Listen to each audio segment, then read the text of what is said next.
Sub-account let you structure a global account according to your organization's and project's requirement with regards to member, authorization, and quotas.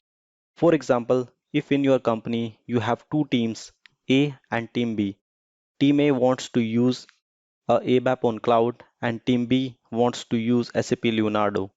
Then your company went to SAP Cloud Platform website and purchased both services using global account.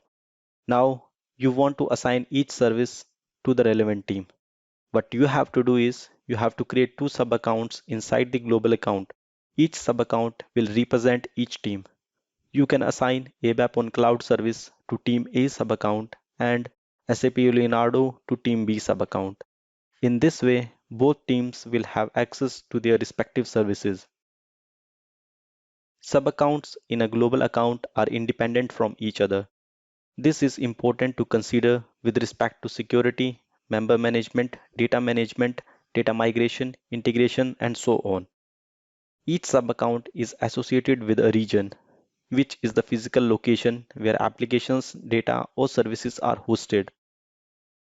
It is also associated with one environment.